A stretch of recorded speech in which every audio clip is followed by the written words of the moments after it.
Whenever the subject of the Beast of LBL or the Dogman comes up, people frequently also mention a bowhunter who was killed in the LBL area. There is a YouTube interview where Mark Maychek states that he is a researcher who not only knows the details about the case, but also drove to the site of the incident. Mark did not state the bowhunter's name, but mentioned he did know the name. He also said that he doesn't often talk about this case out of respect.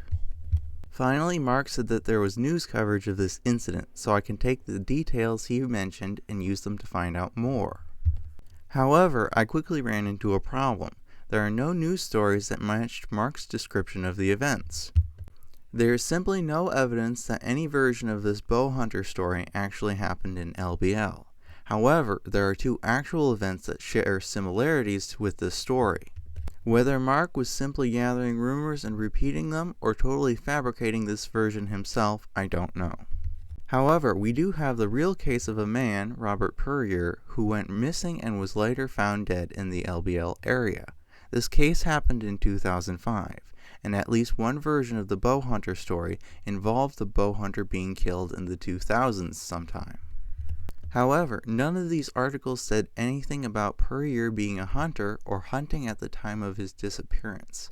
Obviously, if he disappeared while he was hunting, they would have mentioned that important fact. It is worth mentioning that it was still bow hunting season when Puryear went missing and was found dead. This incident could have easily been the origin of the LBL bowhunter story. Or it could be that the LBL bowhunter story is simply a variation / spin-off of the LBL massacre story.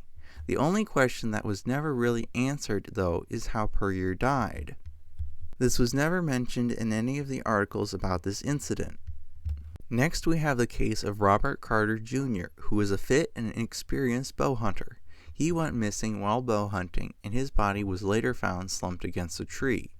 This took place in Beaverhead County, Montana, quite a distance from LBL. Again, the news articles mention no cause of death, which is still strange.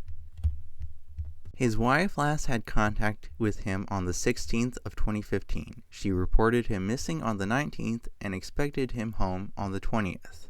This case shares a couple similarities with the LBL bowhunter story, because Robert Carter was also a bowhunter who went missing over the weekend, and his disappearance was reported by his wife. In my opinion, though, it's much less likely that this incident is the basis for the LBL bowhunter story. Simply put, it's not hard to think of such realistic details for a scary story that you are creating. I've also noticed that some people are amazed that experienced, armed outdoorsmen can go missing and be found dead later in the wilderness. This fact doesn't surprise me at all, because I know there is a massive difference between simply having a weapon on your person and having a quickly accessible weapon that you can actually defend yourself with. Also, no matter how well armed you are, you can still die from a heart attack, a bad fall, or a snake bite. However, the thing that bugs me is why neither of these real-world incidents have any sort of cause of death mentioned. If anyone has an explanation for this, I would like to hear it.